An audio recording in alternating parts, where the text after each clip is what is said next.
Imagine entering a forest. You have made no real sound and touched nothing. Yet birds burst from branches, bushes tremble, and a deer runs in the distance. It is as if nature already knows you. This is not just a simple nervous reaction. For many animals, human presence is itself an urgent message. Danger is near. Do not wait. Hide or run. And this is where the real question begins. Why? Why do animals that are faster, stronger, and more adapted to nature keep such distance from humans? The short answer is that we are not just another species. On an evolutionary scale, nature has learned again and again that keeping distance from humans is the wiser decision. This fear did not begin recently.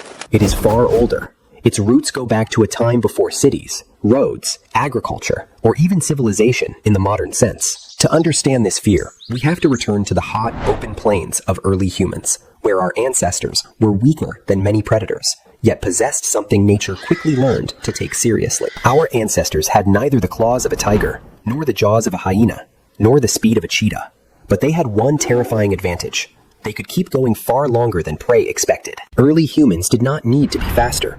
They only needed to keep the chase alive, under harsh sun, across hot ground, for hours and miles, until the prey's body surrendered before its will did. This is called persistence hunting, a strategy in which intelligence, rhythm, and physiological endurance matter more than burst speed. And for animals, that made humans an unusually dangerous kind of threat. If you were a deer, seeing a creature reappear on the horizon every time you fled would be one of the most terrifying experiences imaginable. Not a sudden attack, but a danger that never seems to end. Under such conditions, the animal that survived was the one that noticed humans earlier, decided faster, and created distance sooner. This is where fear gradually becomes part of survival logic. Over many generations, this response can be selected, reinforced, and preserved.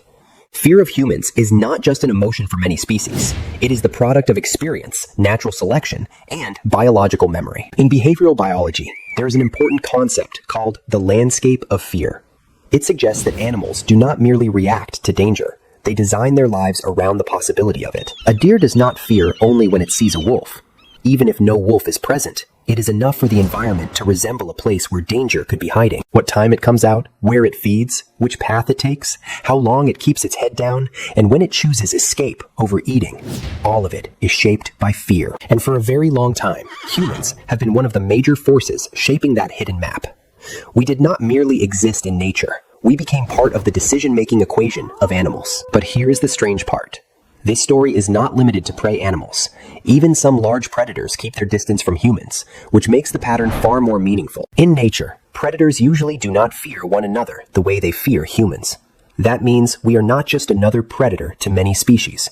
We are a troubling exception. Research has shown that in some ecosystems, even ordinary human conversation can feel more threatening to animals than the sounds of natural predators. That result is not accidental. Think about that. A creature that may itself be a predator chooses to retreat simply on hearing us. This is no longer fear of brute power. It is fear of our track record in nature. Why? Because most predators follow patterns. Wolves have ranges. Eagles have hunting styles. Crocodiles have ambush zones. Nature can learn these rules to some extent, but humans break the pattern. We can appear in the morning, at night, alone, in groups, silently, with light, on water, on land, and even from the sky. To an animal, that means a threat with no clear boundaries. To an animal's brain, whatever cannot be turned into a rule is always more frightening. And that is exactly where humans stand. Hard to predict, even harder to classify. This also explains why even an unarmed human can still create tension. The problem is not only our tools. To wildlife, we ourselves are unusual and ambiguous. We walk upright, stare directly, carry strange scents, and do not behave consistently. For many animals, that combination demands the highest level of caution. It is not just sound. Human scent is also a warning signal for many species. Not only body odor, but a mixture of soap, fabric, food, plastic, smoke, and the artificial world. For an animal whose survival depends on reading subtle scent differences, those chemical signatures can send a clear message. Something unfamiliar has arrived, and it may be safer to leave. And the effect of humans is not limited to the instant an animal runs. Sometimes our presence rewrites feeding times, movement routes, and even the timing of rest. That is why, in many parts of the world, animals have become more nocturnal because of humans. We have not only changed where they live, we have altered the clock by which they live. This shift is neither simple nor free of cost. An animal that feeds at night instead of day may find less food, spend more energy, and have less time for genuine rest. In ecology, this is not described as mere fear. It is a real biological cost. Fear can affect feeding, reproduction, growth, and even lifespan. When this pressure is repeated on a large scale, its effects extend beyond one animal. Then, we are no longer looking at individual behavior, but at change across an ecological network. If herbivores avoid an area, grazing patterns change. If grazing changes, vegetation changes. And when plants change, insects, birds, and even the soil begin to respond. That means humans can sometimes reshape an ecosystem simply by creating fear, even without direct contact.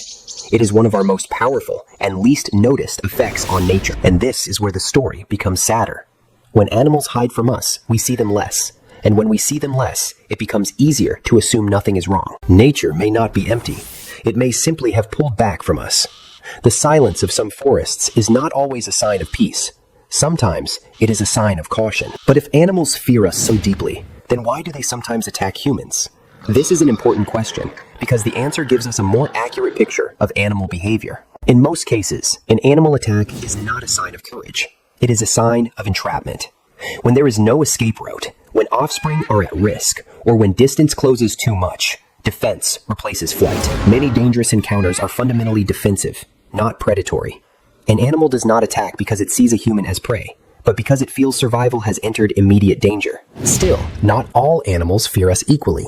And this part of the story may be the most fascinating, because it shows that fear is not always fixed or absolute. Some animals, especially in cities or protected areas, gradually become accustomed to human presence. If they encounter us repeatedly without harm, the intensity of their reaction can decrease. This process is called habituation, meaning the animal's brain learns that not every human presence signals immediate danger.